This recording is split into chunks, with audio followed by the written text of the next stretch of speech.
A lot of the time when you're training hard, you're going to end up being pretty sore. And although this is normal, it might get to a point where you're just not able to train consistently at a high intensity or recover in time for your matches where you want to be peaking. Although there are some implications for training load and intensity, from a nutritional standpoint, there are 5 things that we can do which will really help with this. Firstly, we need to make sure that we're getting enough protein. When we train hard, our body is breaking down our muscles, which will need protein to repair itself. So if we aren't giving ourselves enough protein, we don't have the building blocks available to make sure we are recovering, and therefore we end up limiting our recovery. If you're an athlete and you're looking to have a specific amount of protein, the general guidelines suggest 1.6 grams per kilogram of body weight in protein if you are maintaining or building muscle, and 2 grams per kilogram of body weight in protein if you are trying to lose weight. Secondly, we want to make sure that we are distributing this protein intake throughout the day. Without going into too much detail, our body senses when we ingest protein and will send signals for our muscles to start repairing itself.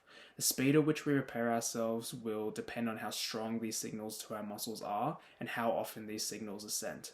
We know that the strength of the signal is maxed out at around 0.45 grams per kilogram of body weight, and therefore by giving our body the signal 4 to 5 times per day, we're going to pretty drastically increase the rate at which we recover.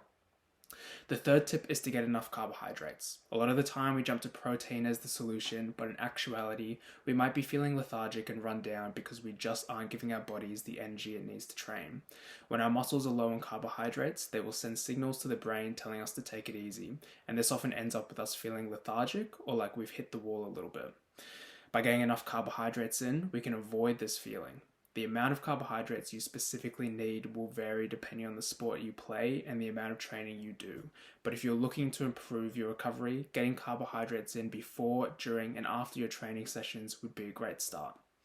The next tip I have would be to eat enough fruit and vegetables. I know this is an obvious one, but by getting enough fruit and vegetables, we are making sure our body has all the micronutrients it needs to repair itself efficiently. On top of this, fruit and vegetables are packed with antioxidants and other chemicals which will help you regulate your inflammatory response and help us recover faster. The last tip is to have fatty fish or take fish oil. It's really common for us to be having a lot of omega-6 fats in our diet, which can lead to inflammation. And although there's definitely an argument to have less omega-6 fats, the more important thing is to get a better balance between omega-6 fats and omega-3 fats, which are found in things like olive oil or fatty fish. Omega-6 can be demonized a lot of the time, but the only reason it's problematic is because we aren't getting an equal amount of omega-3 to help balance our inflammatory process. Taking fish oil daily or having fatty fish twice a week might do you wonders. If you have any questions about this, feel free to leave a comment below or send a message on Instagram via Alex Lamont Nutrition.